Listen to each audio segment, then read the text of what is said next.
look, I can't control what anybody thinks about me or about my company. Mm. All I can do is try to work hard every day to present ourselves to do the right thing. You really got to kind of take a moment every now and then to step back and really kind of analyze, okay, what am I doing? What am I doing right? What am I doing wrong? How do you not drown in overhead? What are some things that you kind of stay vigilant on as a team? Well, I mean, the solution to being broke is to make more money, right? So, I mean, it really is just that simple. So, Hey, how's it going? It's Tim Brown, and this is the Hook Better Leads podcast, and I'm with Stephen Soule today of CMR Construction and Roofing. How you doing, Stephen? I'm doing well. How are you?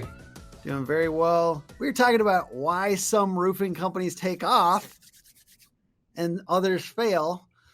And in 2021, CMR Construction and Roofing was the 10th in the nation as a roofing company with 178 million in revenue. That's pretty nuts. Yeah, it's a wild ride for sure. And I know that there's been a lot of principles, and we're not going to boil it down, from 100 things to 3 things. But if you could kind of, what are some mindset principles that have brought you to where you are now? How have you done this?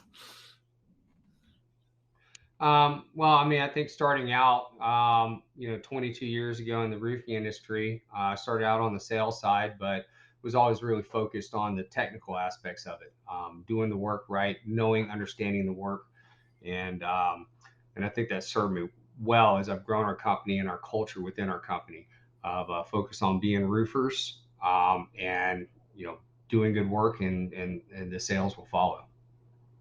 I love that. I love that mindset. I know that you guys kind of have this goal of trying to do like half storm and half retail. What has driven that kind of mindset? Why have you pushed into that? Um, well, as we've grown, we've had to take on more and more employees. Obviously, with the storm scenario, it's pretty easy to run an operation that's mostly based off of independent contractor sales reps, subcontracted crews, and whatnot. But as you grow, you got to take on more and more employees, direct overhead, especially running operations in Florida. It's a extremely employee intensive type operation, and you know, 5 years ago was looking down the road saying, hey, what's next for us as we're growing and scaling? What's next for our people? Hmm. And what happens if we don't have, another Irma level event to deploy to? And even if you do have an Irma level event, how do you pick up all these people, all these employees, and move them to that next place? And so the thought process really started to develop that we had an opportunity to make a leap to the completely different segment of the industry, the retail market. And and I'll be honest, I wake up in the mornings thinking about the commercial projects, not so much the residential projects. I've always done that through my whole career. So just made the decision to start pushing into that realm. And it's difficult to have a company that operates on both sides of the fence because they're just very, very different styles of operation. Just the way that you procure the work, bid the work, perform the work, it's just very different. But I felt like we had the right tool set, and the right people, and could bring in the right people to help us operate in both segments. And so that's what we've been pushing for. Love it. What do you wish you could tell other roofing companies in the industry? Let's say you had all the other roofing companies gathered in a room and you're trying to elevate the industry. What do you want to tell them? Oh, y'all quit! Just let me do them all. Yes, exactly. I like that. Yeah. But they probably wouldn't hear me if I said it. So, but Yes. no, um, no, I'd like for the roofing industry to be respected, and I would like for the roofing industry to be something that is considered to be a top tier profession Mm. versus what most people. I mean, what's the biggest comment you get when you hear that? Oh, you're a roofer, man. That's really hard work. It's hot. I mean, yes. And the guys deserve to be respected for that. And but unfortunately, I think the roofing profession has a tendency to be brought down not by what the actual workers and what the actual what and what the companies are intending to do. The roofing industry gets brought down by the bad apples, right? And it gets Mm-hmm. brought down um, by the things that maybe happen in the minority, but just have a tendency to taint everything, everybody else. And so, um, encouraging other, all roofing contractors, to act with integrity, to act with reasonableness, to just do the right thing. And in doing so, elevate the industry and help the industry garner the respect that it deserves for the guys and gals that work so hard every day doing what we do. I agree with you. Honestly, it's so funny because I've heard more about like the reputation of roofing companies after I really niched completely into roofing, and like I heard the stories and different things. I knew that there was weird scammers out there and stuff like that, but I heard more of it now that I'm fully in it, and I didn't know. I didn't know. So it's so funny. We kind of put that on ourselves, I think, a little bit in the roofing industry. And I don't think everyone feels that way. But you're saying being an ethical player has been part of the reason that you've been able to go to the levels that you have because people see your company as an ethical player. So you're a believer in that idea that if you're ethical, you're more likely to win. Yeah, absolutely. I think that, look, I can't control what anybody thinks about me or about my company. Mm. All I can do is try to work hard every day to present ourselves to do the right thing, and to present ourselves in the best light. And You guys so have a great that's reputation, by the way. So I hear well, great things thank you. about I mean, you. we work hard at that. I mean, and it costs money too, right? I Yeah. mean, you have those decisions. I mean, that's what really it comes down to. Is like, okay, am I going to do the right thing, and it's going to cost me a bunch of money, or am I going to try to skate and try to save the money? I mean, it Mm-hmm. really kind of goes this way or that, right? And Yeah. so, um, you know, that's our culture in our company is to let's focus on doing the right thing first. And look, sometimes the right thing means like, no, I'm not going to let you get away with that. I'm not going to let you take advantage Mm. of me, right? Yeah. Yeah. So, but a culture of fairness and a culture of equity, and I feel extremely confident that anybody in my leadership team, anybody that's in management or company, like they understand that we want to do the right thing, Mm. and so I think if you put that out there, then you're going to get that back. Mm. I like it. So I'm guessing a lot of smaller roofing company owners or even medium sized come to you occasionally and say, can you help me out? They probably want you to consult with them more than you have time for. So let's just do a mini consulting for the people that are either stuck at like 5 or 10 or 20 million. They're stuck. So what are your suggestions Right. for getting over some of those natural kind of speed bumps that happen on the way to helping more people with the shelter and the ability to Yeah. to and I guess for businesses too to be able to build a awesome business and uh, all the different things that roofs go on. I guess Yeah. long question. Well, for smaller companies or companies that are just having their first big win or their first big year, there's a couple just really simple. I mean, you'd think no brainer type things, but sometimes the guys just don't think about it. Um, Number one, you got to figure out where your plateaus are, what your maximum capacity that you yourself or maybe your limited staff can handle, and start to figure out what pieces you need to add, into the stack in order to be able to handle that greater volume, handle Mm, that the sales or the production, whatever piece of it is that you're weak on, and you got to be willing to invest in that. But you also have to be really careful that you're not just throwing money at problems and not really getting solutions out of the spend. You mm, know, another real big thing is, That's a good point. Pay your people and pay your suppliers. Pay your people and pay your suppliers first, and pay yourself and buy your toys last, right? Because that's what roofers love to do. They Yeah. love to go and go buy a new truck, Yeah.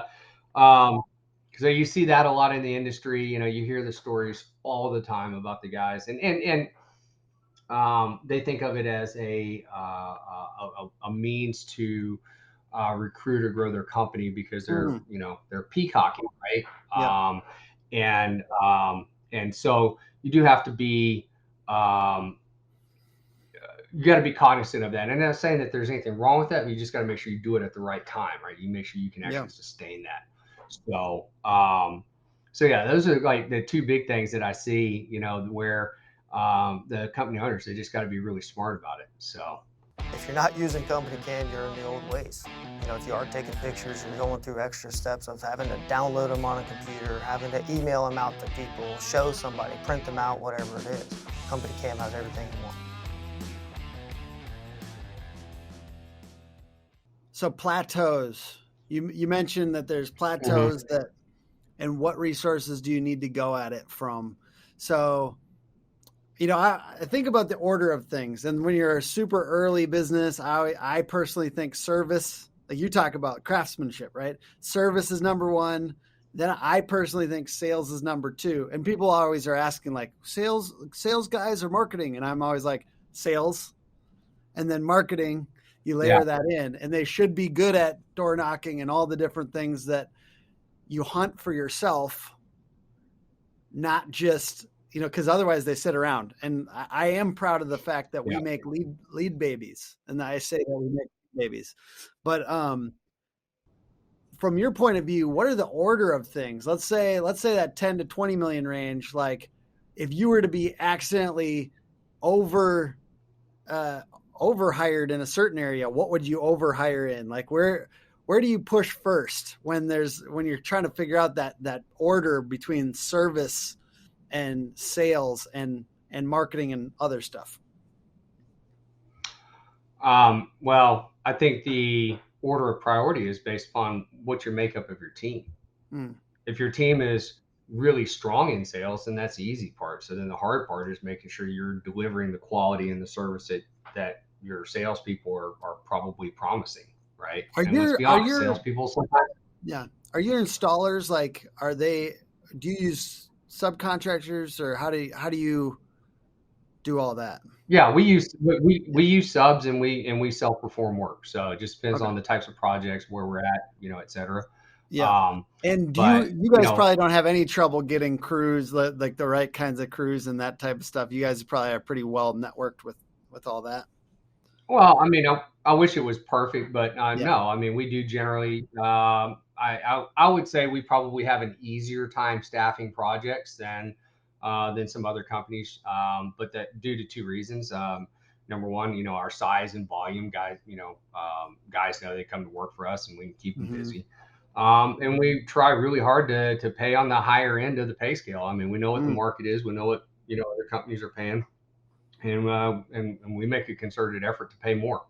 Hmm. We're willing to give up that margin in order to have the availability of the labor resources and the accountability of the labor resources. Mm. I like that. That's good. That's a good way to think about it. And I heard on your last podcast, or one of the recent podcasts that you were on, the Start Build Grow show, you were talking about the weirdness of, you have to not only empower leaders, you have to empower leaders that have to lead, that even in some cases, those people also have to lead. So just the amount of layering that goes on in your organization. What are some things that you've been learning lately about empowering leaders on your team? Man, I tell you, that's the most difficult thing that we have going on right now is teaching people. Well, first of all, helping people recognize that getting out of the mindset of doing it themselves. And I mean, I'm talking about myself included, because I'm a huge, micromanaging, do it yourselfer, personality.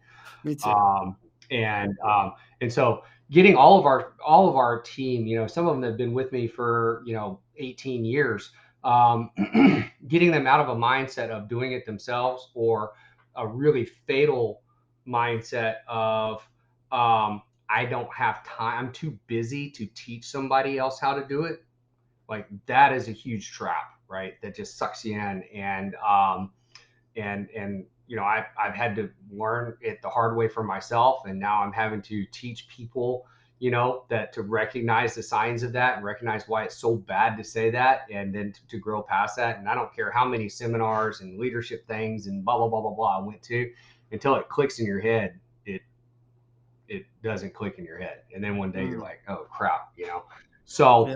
so and then, you know, you get your top tiers of management into that, and then the tiers below them. Now I don't have time to teach the middle tiers, right? So I have my top tiers have to learn how to teach the middle tiers, Hmm. and those folks are going to have to learn how to teach, you know, the subsequent tiers. So it's recognizing it, it's fixing it for yourself, then it's learning how to have, you know, your subordinates, your direct reports recognize it and learn it for themselves, and then you know, on outward as we continue to grow. And growth is hard. I mean, it means that you're doing something different all the time. It means that you're figuring stuff out, um, and you really got to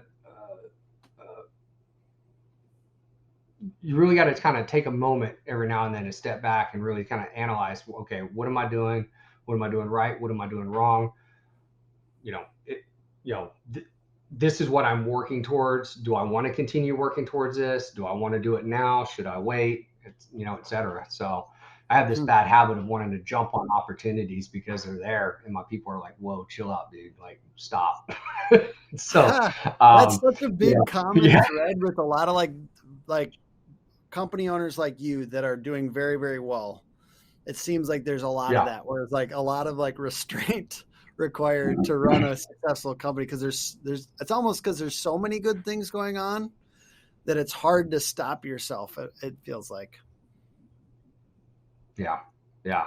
Well, it was interesting. I was having a lunch a couple days ago with a friend of mine, and he made a comment that, and he's also an entrepreneur, um, and he made a comment that he had to have a realization that just because he wanted to do something new, and maybe, and in his case, that he was, you know, hey, I'm bored, I want to try to do something new. That is it fair to ask your people to try to go and execute on that, you know? Hmm. And he said I had to kind of take a step back, and once I realized that, hey, it might not be fair for me to ask people for these things, then it kind of changed his mentality towards what he wanted to chase or what he didn't want to chase. So um, in my situation and with CMR, you know, we've got, you know, like that goal of leveling out our commercial and our retail revenue.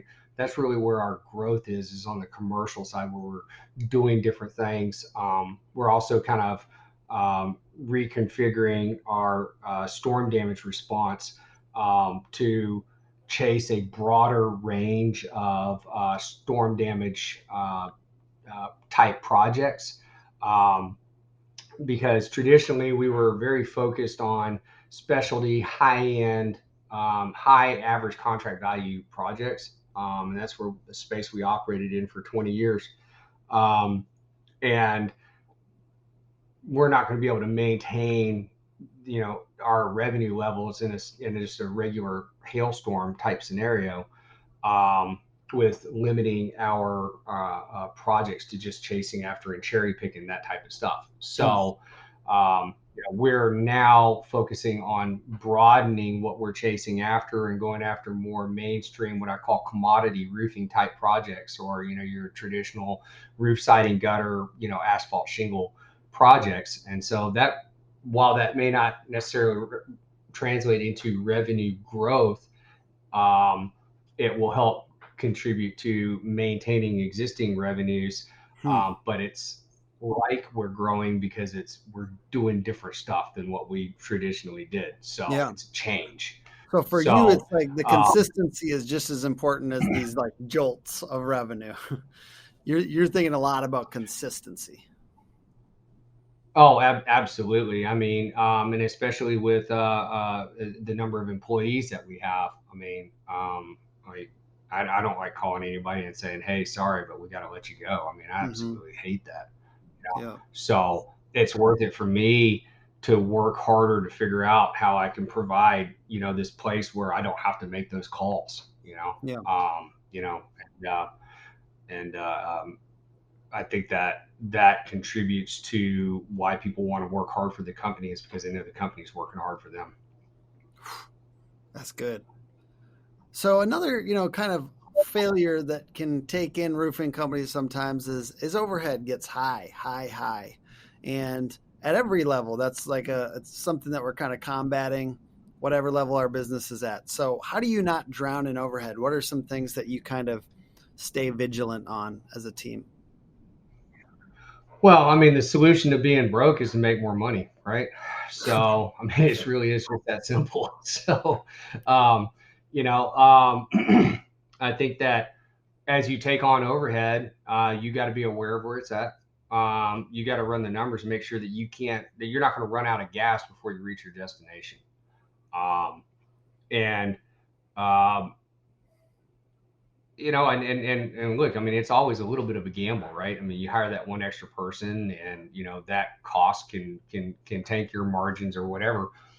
Depending on what level that you're at. But um, I think the biggest thing for like storm damage contractors is it is that ebb and flow, that up and down, and um, I didn't like being in that situation where you're always just betting on that next storm to happen. And then you're having to decide, okay, do I let people go now or do I let people go, you know, oh, wait, let's wait till hurricane season. Oh, wait, we didn't get a hurricane. I mean, Mm-hmm. so that's really the reason why we focused hard um, on diversifying our income streams. Mm.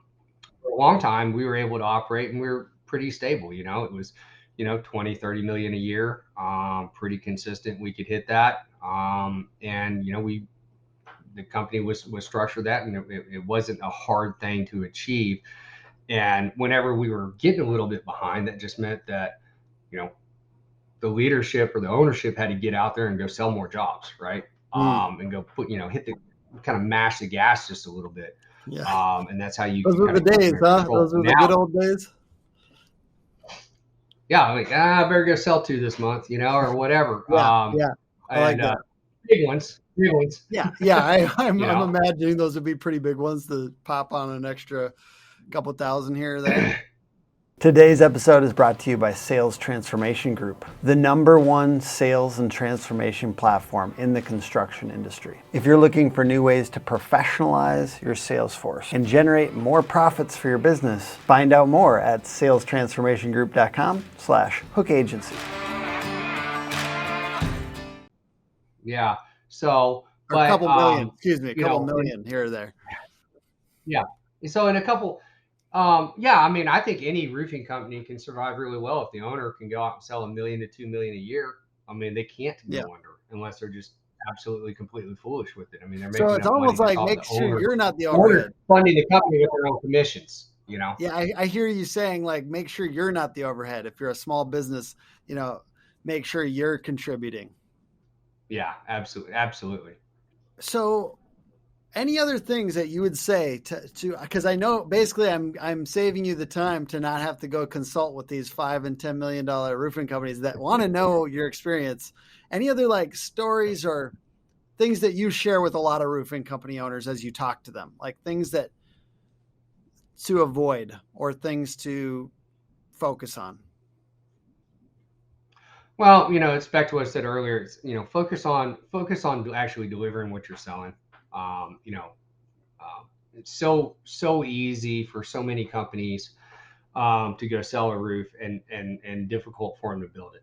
So if you're really strong on sales, make sure you have good crews and guys that are doing the work the right way. If it costs you extra money to have a really good crew, spend that extra money. You save money in the long run, but not having problems, not having people chasing you for warranty claims and things. And I think you ultimately sell more work because you're doing because people see the work and they recognize that. If you're not as strong on the sales side and you're, more focused on the operation side, find that rainmaker, and really focus and understand that you have to shore yourself up where your weaknesses are. Do good work. Like I said, pay your bills first. Pay your crews, pay your suppliers, and pay yourself last. It's probably the biggest thing where I see guys get in trouble. Or they'll go and reinvest in the company, but they'll reinvest in marketing and all this other stuff. And Boo! No, I'm just kidding. No, I'm the marketing guy, so well, I have to encourage that.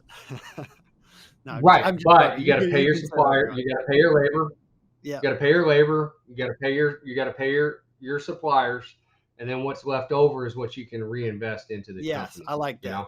I like that. What Yeah, and happens I is just think like with for these us, guys, it's like, yeah, I know that companies are healthy in other ways. Like if they know service, if they know how to make sure the job is done well and are profitable, that's ultimately the ones that we want to market anyway. So I'm cool with that.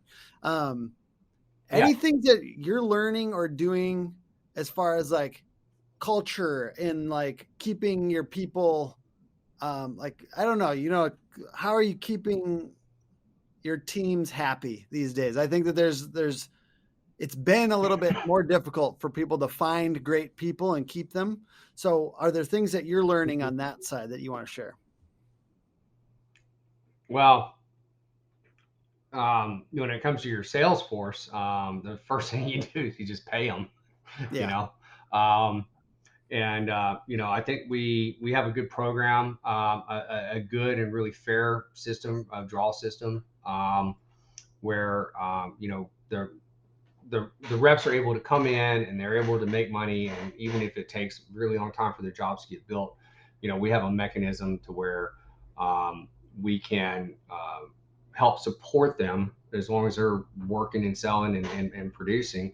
We're willing to support them. Hmm. And That is a big so problem that's in this that's industry. Yeah. I've, a yeah, lot of, yeah. The good old stack and starve is not a good way to build a sales force. yeah. So you So found a way to pay them in the um, meantime, even if the job is still in progress. That's good. that's correct. Yeah, yeah. Or pending, in Florida, a lot of these jobs, they take 18 months to get the first check. So Hmm. you got to figure out how to keep these reps working and keep them supported. So, with employees, I mean, obviously and with the company wide, we do a lot of company fun. Motorsports is a great way to keep our folks engaged. Give them something a little bit more than just a 9 to 5 to work towards. Hmm. But understand that the company's involved in doing a lot of really cool stuff, and so that's another piece of it. I think that's really helped us with recruiting and retention. Is just making it a cool place to be. I love it. So can you give a little, what is the .com and what's your pitch to either other roofers or people that might want to work for you? Yeah, I mean, we're always happy to team with individuals or with other companies to work together to pursue opportunities. So, I got a call, the other day. Hey, I've got a 1,000,000 square foot roof, and I have, no idea what to do with this opportunity. And I said, okay, well, we can run this through our departments and work on this project together. So we're always happy to do that. And as far as working with individuals or teams, we can in storm situations. We've got some programs set up where say a team that's slow at home. Maybe they're a hometown, a small town roofer, or have a very narrow geographic radius. They can come out and come work a storm with us, and I mean, we can send them home in 30 or 60 days with all of their Nice. commissions paid.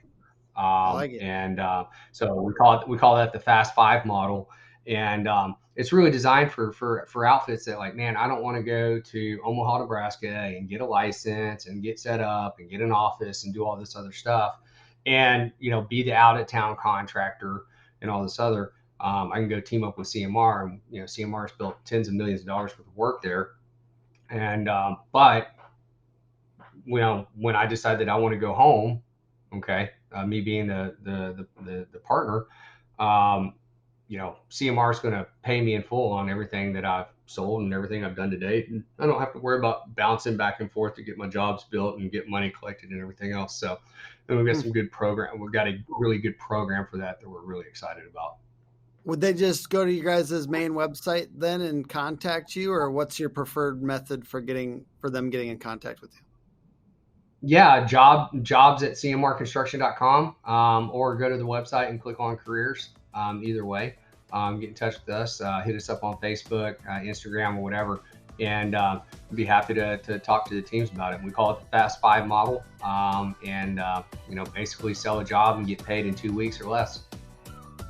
All right, I love it. Well, everyone, that's Steven Soule, CMR Construction and Roofing. And I really appreciate you taking the time to chat with me today. And thank you, everyone, for watching and listening to this podcast. And see you later. Great to be here. Thank you.